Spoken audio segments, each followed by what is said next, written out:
علی کی مدح و منقبت ہی میری کائنات ہے،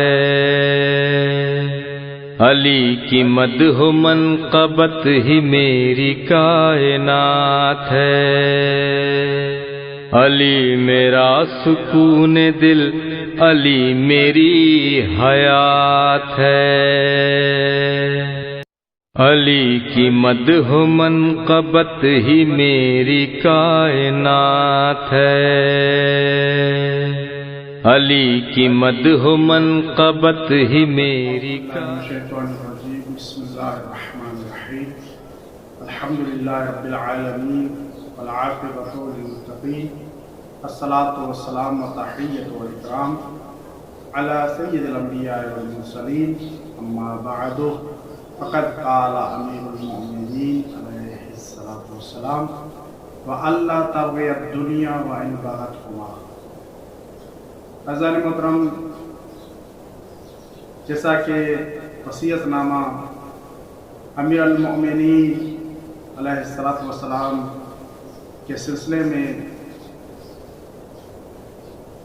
آج یہ دوسری نشست ہے اور اللہ رب العزت نے ہمیں توفیق دی ہے کہ مولا کائنات امیر المؤمنین یعصوب الدین شیر خدا مشکل کشا شاہ العطا علی ابن ابی طالب علیہ الصلاۃ والسلام کے الہی وصیت نامے سے استفادہ کر سکیں۔ یہ وصیت نامہ عظیم وصیت ناموں میں شمار ہوتا ہے اور اس وصیت نامے کا ہر نقطہ، ہر جملہ انسان کے لیے باعث ہدایت ہے۔ انسان اس وصیت نامے کے ہر جملے سے استفادہ حاصل کر سکتا ہے۔ یہ وصیت نامہ الہی وصیت نامہ ہے۔ یہ وصیت نامہ قرآن و سنت کا آئینہ دار ہے اور اس وصیت نامے میں قرآن و سنت کی تجلی نظر آتی ہے۔ امیر المؤمنین علیہ الصلاۃ والسلام نے اس عظیم کتاب میں کہ جس عظیم کتاب کو سید رضی رحمت اللہ علیہ نے جمع کیا، کہ اس عظیم کتاب میں کہ جس کتاب کو دنیا آج نہج البلاغہ کے نام سے یاد کرتی ہے، اس نہج البلاغہ میں امیر المؤمنین علیہ الصلاۃ والسلام نے بہت عظیم وصیت نامہ بیان فرمایا ہے۔ مولا کائنات نے وصیت نامہ بیان کیا اور اس وصیت نامے کو سید رضی رحمت اللہ علیہ نے اس نہج البلاغہ میں جمع کیا ہے۔ مولا کائنات نے جیسا کہ پہلی نشست میں نے عرض کیا تھا، پہلی وصیت تقوی الہی کی تھی کہ متقی بن جاؤ، تقوی اختیار کرو اپنے دونوں فرزندوں سے۔ اور دوسری وصیت، اس وصیت کی طرف بھی، اس جملے کی طرف بھی میں نے اشارہ کیا تھا، وہ ہے دنیا اور دنیاوی امور سے دوری۔ مولا اپنے فرزندوں سے فرماتے ہیں وَأَلَّا تَبْغِيَ الدُّنْيَا وَإِنْ بَغَتْكُمَا۔ دنیا کے خواہش مند نہ ہونا، اگرچہ وہ تمہارے پیچھے لگی ہو، تب بھی دنیا کی خواہش مند نہیں ہونا۔ امیر المؤمنین علیہ الصلوۃ والسلام نے اس جملے میں بیان فرمایا کہ انسان کو دنیا کا طالب نہیں ہونا چاہیے، طالب دنیا نہیں ہونا چاہیے۔ میں نے پہلی نشست میں عرض کیا تھا کہ یہ ضروری نہیں ہے کہ ہم دنیا کو ہی ترک کر دیں، دنیا کے امور کو ترک کر دیں، دنیا کی کام کاج کو ترک کر دیں۔ نہیں عزیزان محترم، دنیا ترک کرنے کا ہرگز یہ مطلب نہیں ہے۔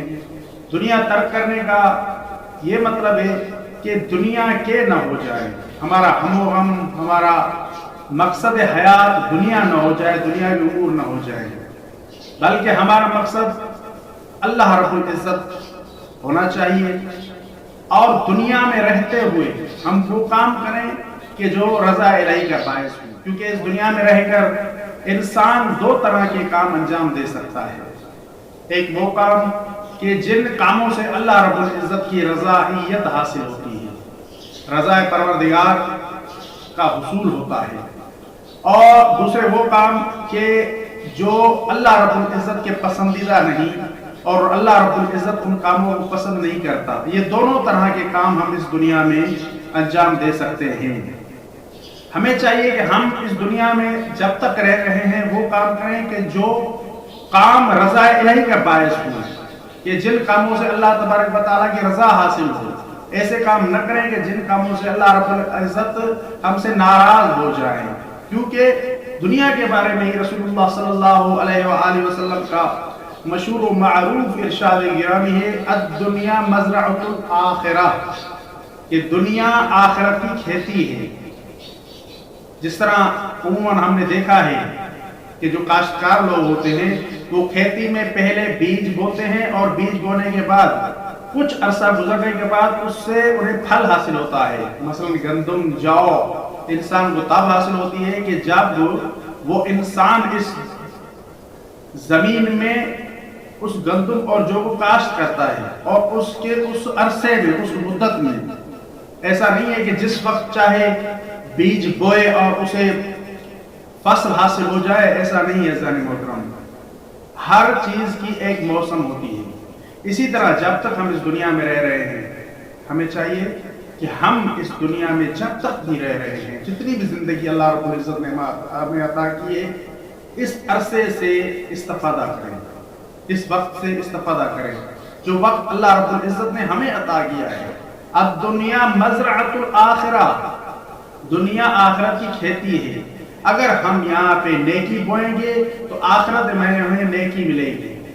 آخرت میں ہمیں وہ چیز ملے گی کہ جو چیز ہمارے آسائش کا سامان مہیا کرے گی. لیکن اگر ہم نے اس دنیا میں رہتے ہوئے ایسے کام کیے کہ جو اللہ رب العزت کے غضب کا باعث ہوا،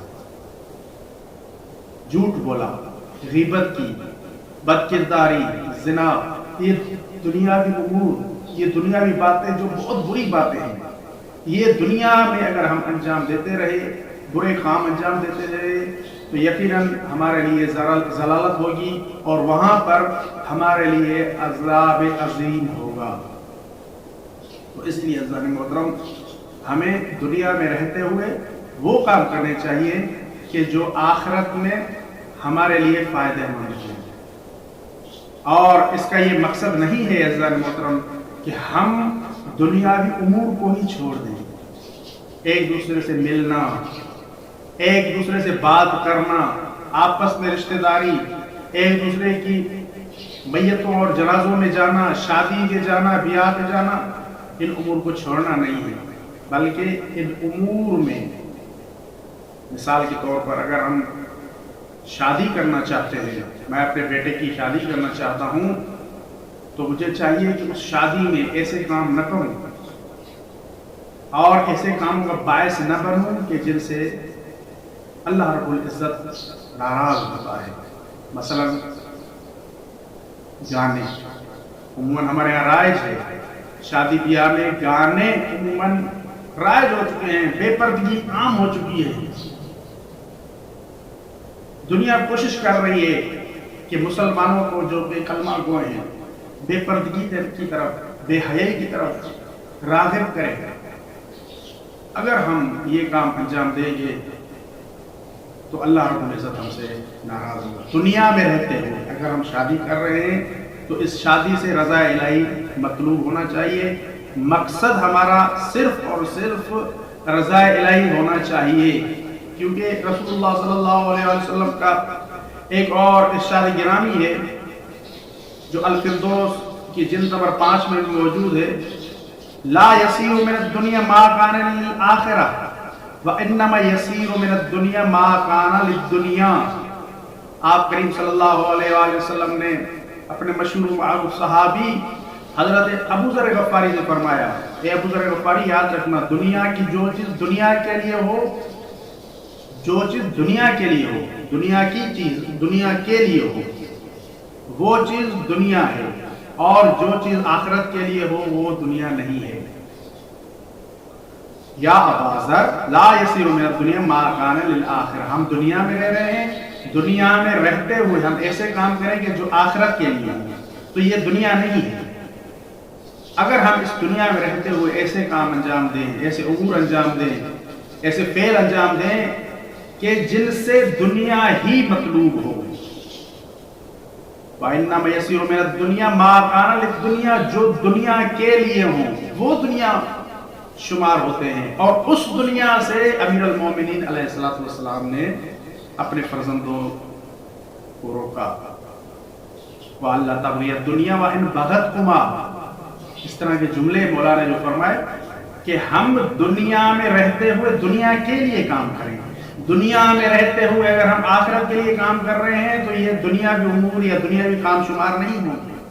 اور یہ دنیا کہ جس دنیا کی کوئی حیثیت نہیں ہے، مجھے افسوس ہوتا ہے بعض اوقات کہ جب میں لوگوں کو دیکھتا ہوں کہ صرف دنیا اور دنیاوی امور میں لگے ہوئے ہیں، آخرت کے لیے کوئی فکر نہیں۔ بھائی سوچیں یہ دنیا کتنے سال تک رہے گی؟ 1 سال، 10 سال، 20 سال، 50 سال، 60 سال، 70 یا 80 سال یا 100 سال؟ اور عموماً میں یہ عرض کرتا رہتا ہوں کہ زیادہ سے زیادہ انسان کی عمر آج کے اس دور میں 100 سال ہوتی ہے۔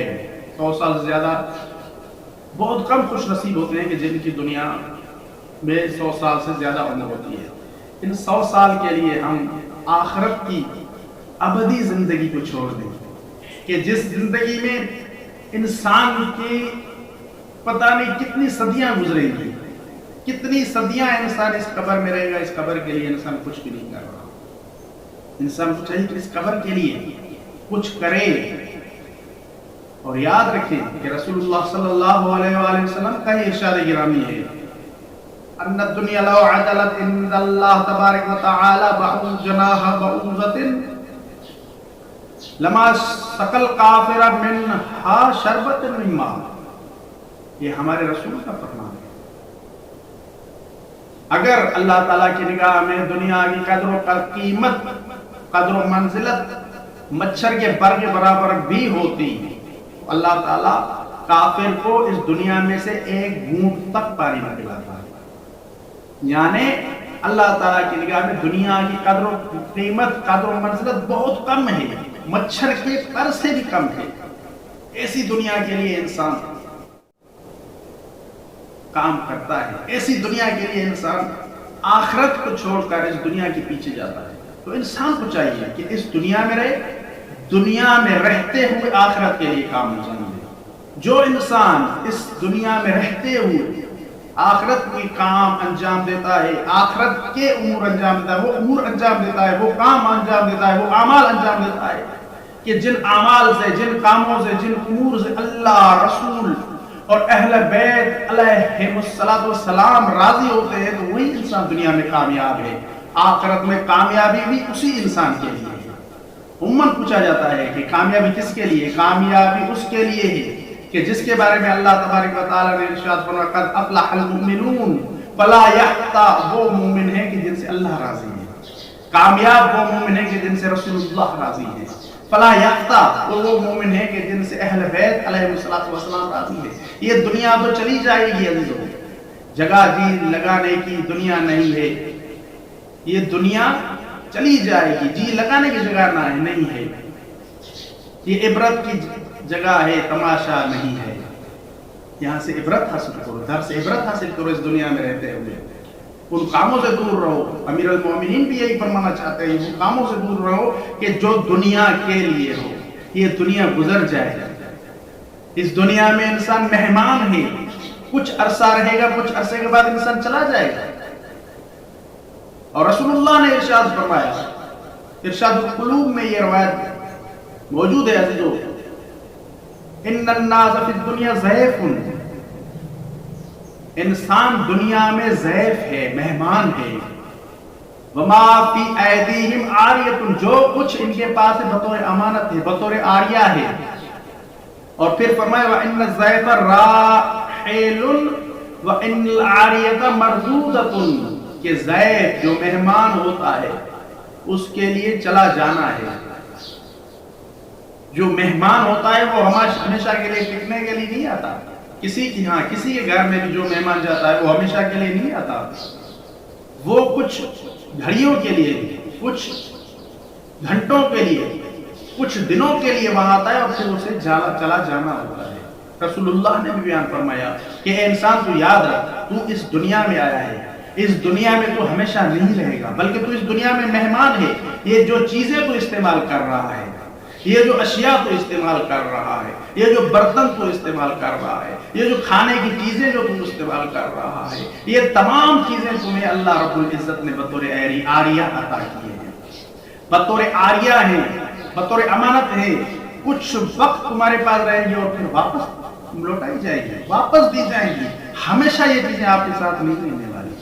تو اسی لیے عزیزان محترم دنیا کو ہم و غم نہیں سمجھنا چاہیے. البتہ یہ بات بھی عرض کرنا ضروری سمجھوں گا، جیسا کہ روایات میں موجود ہے کہ دنیا کو ترک بھی نہیں کرنا چاہیے، تارک دنیا بھی نہیں ہونا چاہیے. کہ جیسا کہ روایات میں ہے تارک دنیا بھی نہیں ہونا چاہیے. کچھ لوگ ایسے ہوتے ہیں کہ جو دنیاوی چیزوں کو چھوڑ دیتے ہیں اور سمجھتے ہیں کہ ہم تارک دنیا ہو گئے ہیں، اب ہماری بڑی فضیلت ہے. جہاں تک کہ کچھ لوگ خود کو خنثی قرار دیتے ہیں. خنثی قرار دینا، رہبانیت اختیار کر لینا، دنیاوی چیزوں کو چھوڑ دینا، دنیاوی لذتوں کو جو حلال لذتیں ہیں انہیں ترک کرنا، یہ اسلام نہیں ہے. یہ تعلیمات اسلام کے خلاف ہے، تعلیمات دین کے خلاف ہے. اگر آپ تعلیمات اسلام اور تعلیمات شریعت پر چلنا چاہتے ہیں، تعلیمات دین پر چلنا چاہتے ہیں، تو ان باتوں کو ترک کریں کہ جو باتیں اللہ رب العزت کی ناراضگی کا باعث ہیں، اور وہ باتیں انجام دے، وہ کام انجام دے کہ جن باتوں سے اللہ رب العزت راضی ہوتا ہے. روایت کو دیکھ لیجیے کہ آج کی بات نہیں ہے، آج بھی لوگ ایسے موجود ہیں کہ جو دنیاوی لذتوں کو ترک کر دیتے ہیں، دنیاوی امور کو ترک کر دیتے ہیں، چھوڑ دیتے ہیں دنیاوی امور کو. حالانکہ رسول اللہ صلی اللہ علیہ وآلہ وسلم کا ہی ارشاد گرامی ہے، اعظم الناس ہمًا المؤمن الذی یہم بامر دنیاہ وامر آخرتہ. کیا فرمایا رسول اللہ نے؟ سب سے زیادہ باہمت وہ مومن ہے جو دنیا اور آخرت دونوں کے کاموں کو انجام دیتا ہے. بامر یہم بامر دنیاہ وامر آخرتہ، امور دنیا کو بھی انجام دے، امور آخرت کو بھی انجام دے. دنیا کے لیے آخرت کو چھوڑ دینا، یہ آخرت کے لیے دنیا کو چھوڑ دینا، دونوں چیزیں مضمون ہیں. کچھ لوگ ہوتے ہیں کہ جو کہتے ہیں ہم اللہ والے ہیں، اس لیے وہ دنیاوی لذتوں کو چھوڑ دیتے ہیں، حلال لذتیں، حلال چیزیں، مثلا خوشبو ہے، خوشبو کے استعمال کو چھوڑ دیتے ہیں، ترک کر دیتے ہیں. گوشت کھانا ہے، گوشت کھانا چھوڑ دیتے ہیں. اور اسی طرح اپنی بیویوں سے دور رہتے ہیں. یہ دنیا نہیں، یہ دین نہیں ہے. دین نے ہمیں یہ نہیں سکھایا. روایات میں موجود ہے ایک دن 3 خواتین رسول اللہ صلی اللہ علیہ وآلہ وسلم کی خدمت میں حاضر ہوئی. آپ کر کہنے لگی یا رسول اللہ صلی اللہ علیہ وسلم، ایک خاتون نے کہا کہ میرا شوہر گوشت نہیں کھاتا، میرا شوہر گوشت سے دور رہتا ہے. دوسری خاتون نے کہا میرا شوہر خوشبو نہیں سونگتا، خوشبو سے دور رہتا ہے. تیسری خاتون نے کہا میرا شوہر بیویوں سے دور رہتا ہے. تو اس وقت رسول اللہ صلی اللہ علیہ وآلہ وسلم نے عجیب جملہ ارشاد فرمایا. فوراً رسول اللہ روایات میں منبر پر تشریف لے گئے، منبر پر گئے، منبر پر جا کر ایک عجیب جملہ ارشاد فرمایا. آپ نے فرمایا ما بال اقوام من اصحابی لا یاکلون اللحم ولا یشمون الطیب ولا یاتون النساء انی آکل اللحم واشم الطیب وآتی النساء فمن رغب عن سنتی فلیس منی. تو آپ نے کیا فرمایا؟ رسول اللہ کا ارشاد ہے کہ میرے بعد اصحاب کو کیا ہو گیا ہے، میرے بعد صحابیوں کو کیا ہو گیا ہے کہ جو گوشت نہیں کھاتے، خوشبو نہیں سونگتے، خواتین کے پاس نہیں جاتے، بیویوں سے دور رہتے ہیں. رسول اللہ غضبناک ہوئے، ناراضگی کی حالت میں آپ نے فرمایا کیا ہو گیا ہے، یہ دنیاوی لذتیں ہیں، یہ دنیاوی چیزیں ہیں، لیکن ان دنیاوی چیزوں سے استفادہ کرو آخرت کے حصول کے لیے، آخرت کے لیے ان چیزوں سے استفادہ کرو۔ رضا الہی مطلوب ہونا چاہیے، مقصد حیات صرف رضا الہی، اللہ رب العزت کی رضا خوشنودی مطلوب ہونی چاہیے۔ گوشت کھائیں تو نیت میں یہ ہو کہ اللہ رب العزت میں جسم میں طاقت عطا فرمائے گا اور ہم اس طاقت کے ذریعے سے اللہ رب العزت کی عبادت کریں گے، تب یہ آپ کو گوشت کھانا عبادت شمار ہوگی۔ خوشبو رسول اللہ کو پسند تھی، خوشبو سے کیوں دور رہتے ہیں، خواتین سے کیوں دور رہتے ہیں، اپنی بیویوں سے